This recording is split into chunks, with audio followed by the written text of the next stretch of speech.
Hello students, इस class में हम पढ़ेंगे हमारे क्लास 5 हिंदी ग्रामर का चैप्टर 3 शब्द रचना। ठीक है, वहाँ उसका पहला है हमारा उपसर्ग, मतलब प्रीफिक्स जो है।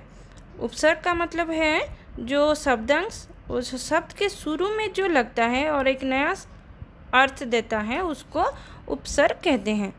तो यहाँ पे देखो कुछ शब्द लिखा है। जबकि पुत्र के आगे देखो सु जुड़ा हुआ है तो उसका हो गया सुपुत्र। योग में वी लगा है तो उसका हो गया वियोग। काल में क्या जुड़ा है तो हो गया अकाल। पढ़ में पहले क्या जुड़ा है अन तो उसका हो गया अनपढ़।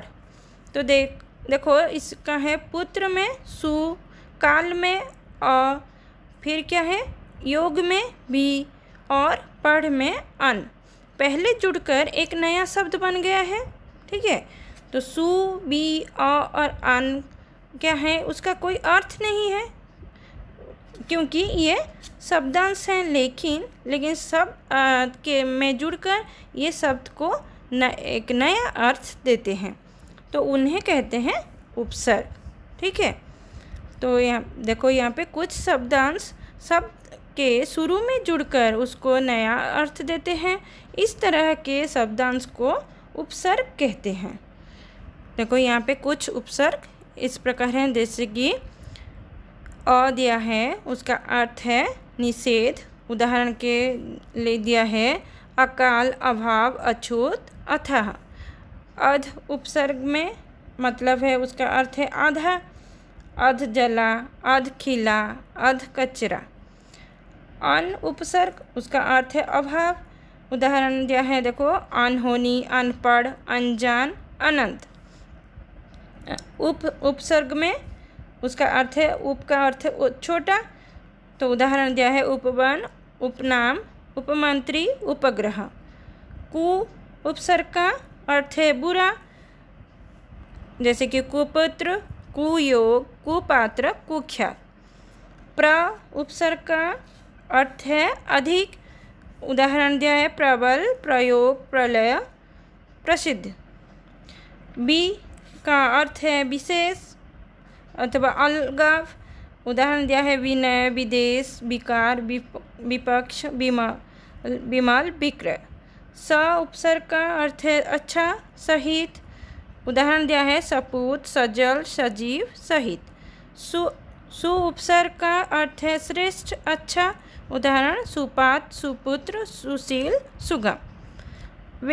बे का उपसर्ग का अर्थ है बिना, बेगुनाह, बेईमान और बेहोश।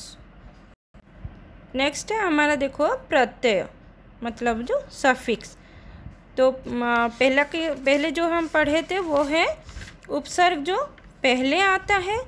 यहाँ पे प्रत्यय मतलब कुछ शब्दांश जो है शब्द के अंत में जुड़कर एक नया अर्थ देने वाला शब्द हमको मिलता है, उसको हम प्रत्यय कहते हैं।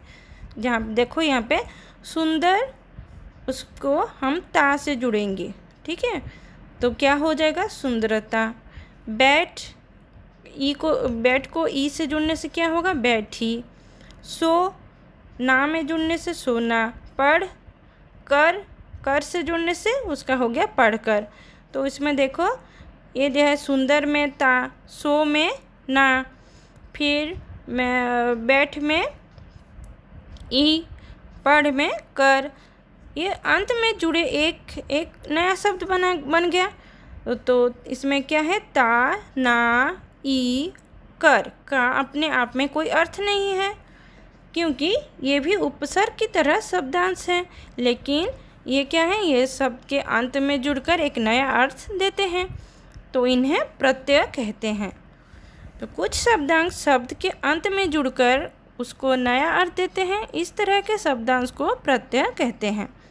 तो यहाँ पे कुछ प्रत्यय दिया गया है, देखो आ प्रत्यय।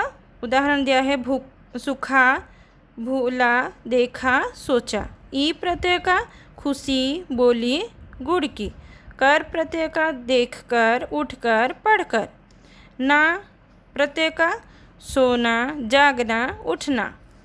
आई प्रत्यय का बुराई, मिठाई, चतुराई। इक प्रत्यय का उदाहरण है देखो धार्मिक, सामाजिक, ऐतिहासिक।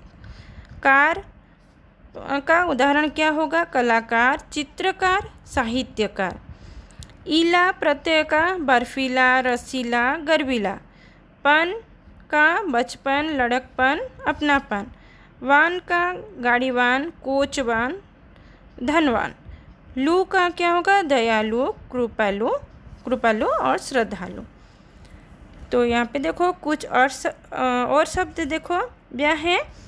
दिन और रात, हार या जीत, रसोई के लिए घर, घोड़ों की दौड़, कार्य में कुशल, धन से हीन। यहाँ पे देखो यहाँ पे दो शब्द दिया गया है, ठीक है। ये दो शब्द को हम जोड़कर एक नया शब्द बनाएंगे। जैसे कि देखो दिन और रात, दो शब्द दिया है, दिन और रात, उसको जोड़कर हम क्या बनाएंगे? दिन रात। हार या जीत, दो शब्द है, उसको जोड़ेंगे तो क्या होगा? हार जीत। रसोई के लिए घर, रसोई घर। घोड़ों की दौड़, घुड़दौड़। कार्य में कुशल, कार्य कुशल। धन से हीन, धनहीन। तो ये जो हमारे दो शब्द हैं उसको मिलाकर हम एक शब्द बना रहे हैं, तो उसको क्या कहते हैं? हम समासिक शब्द कहते हैं, ठीक है। अब देखो उसका क्वेश्चन आंसर देखो। अब आपकी बारी। क्वेश्चन आंसर देखो, फर्स्ट दिया है हमारा बोलिए। तो यहाँ पे देखो दिया है शब्दों के शुरू में जुड़कर एक नए शब्द बनाने वाले शब्दांश क्या कहलाते हैं? देखो इसका आंसर में लिखना है, उपसर्ग लिखोगे, ठीक है। दो शब्दों को मिलाकर एक नया शब्द बनाने की प्रक्रिया को क्या कहते हैं? जो उसको हम समासिक शब्द कहते हैं, ठीक है।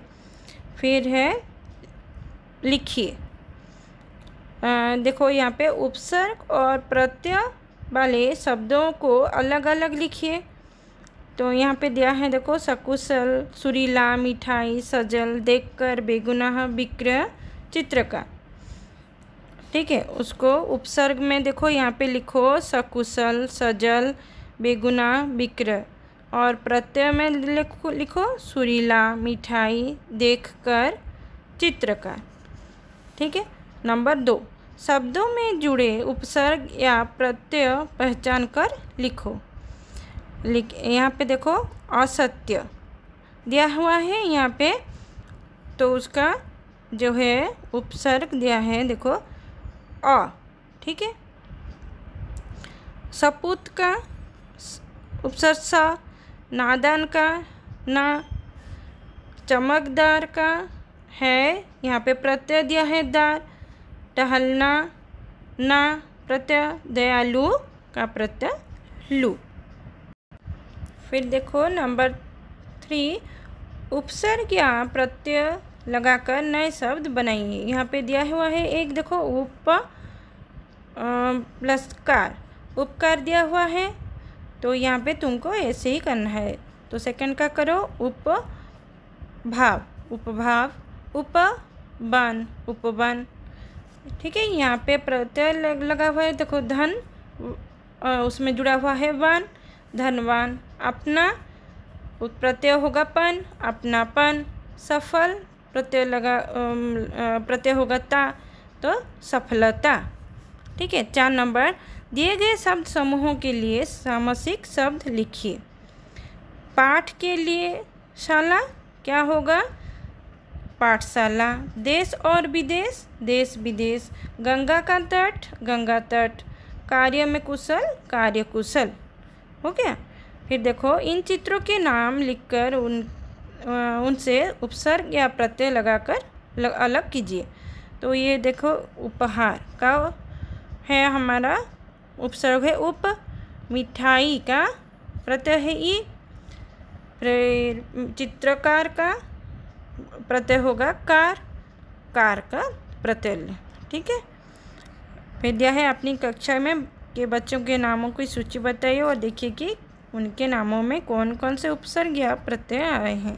तो तुम्हारे जो फ्रेंड लोग हैं उनके नामों की सूची बनाकर तुम लोग देखोगे कि क्या वहाँ पे तुमको उपसर्ग वहाँ जो उनके नाम में उपसर्ग लगा है या प्रत्यय लगा है, ठीक है। ये देख के अपने रखना, ठीक है।